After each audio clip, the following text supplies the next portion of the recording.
আমার হাতে একটা ডিম দেখতে পাচ্ছেন। আমার এক প্রিয় ভাই আমার একটা চ্যালেঞ্জ করছে, আর সেই চ্যালেঞ্জটাকে আজকে অ্যাকসেপ্ট করলাম আমি। আমার হাতে যে ডিমটা দেখতেছেন এটা আমি এখানে রাখবো, আর এই ডিমের উপরে দিয়া আমার একবারে পিছনের চাকা থেকে সামনের চাকা পর্যন্ত আনবো, কিন্তু ডিমটা ফাটবে না। সবাই দেখতে থাকেন ভিডিওটা।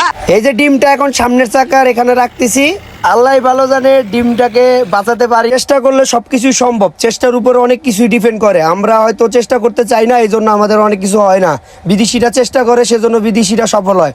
আমারও সেরকম একটা মনে ইচ্ছা জাগছে, আর একজন বড় ভাই যেহেতু এক ভিডিও পাঠায় বললো যে এটা চ্যালেঞ্জটা পূরণ করো, সেজন্য নিজেও একটু চেষ্টা করে দেখলাম যে আসলে কি পারি কি পারি না, সেজন্য রিস্কটা নিয়ে নিলাম। ইনশাল্লাহ আমার যেহেতু আত্মবিশ্বাস আছে আর নিজের উপর একটা আলাদা বিশ্বাস আছে যে আমি এই জিনিসটা পারবো করতে, সেজন্য আমি ভিডিওটা আপনাদের মাঝে উপস্থাপনা করব। এই ভিডিওটা দেখে আমার অনেক ড্রাইভার ভাইরা আছে, কেউ খারাপ মনে করবেন না। আসলে আমার খুব ইচ্ছা ছিল এরকম একটা ভিডিও বানানোর জন্য, সেজন্য বানাইছি।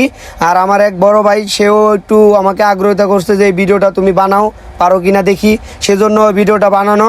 তো কেউ বাজে মন্তব্য করবেন না, আসলে ভিডিওটা আমার খুব ইচ্ছা ছিল বানানোর জন্য, সেজন্য বানাইছি। সবাই সাপোর্ট করবেন, এবং কি জিনিসটা কিরকম হয়েছে আর সামনে অন্য কোনো চ্যালেঞ্জ যদি দেওয়ার ইচ্ছা থাকে সেটা দিবেন। আমি ইনশাল্লাহ নিজের থেকে আমি চ্যালেঞ্জটা অ্যাকসেপ্ট করার চেষ্টা করব, এবং কি আপনাদেরকে সুন্দর সুন্দর ভিডিও বানায় দেওয়ার জন্য চেষ্টা করব। আলহামদুলিল্লাহ অবশেষে পিছনের যে 4 এক্সেল ছিল সেগুলো পার হয়ে চলে আসছি। এখন সামনের আর এক এক্সেল আছে, এটা পার হইলে আমার চ্যালেঞ্জটা সম্পূর্ণ হবে। শেষে আরেকটা কথা বলতে হবে, আমার যে ফ্যান ফলোয়ার আছে, আপনাদের দোয়া ভালোবাসায় আমার যে ফেসবুক আইডি, টিকটক আইডি অনেকটা এগিয়ে গেছে। ইনশাল্লাহ সামনে আপনাদের জন্য আরো সুন্দর সুন্দর ভিডিও বানানোর চেষ্টা করব, যেগুলো আপনাদের কাজে লাগবে সেরকম ভিডিও বানাবো। আর আপনাদের দোয়া ভালোবাসা সবসময় থাকবে আমার মাঝে।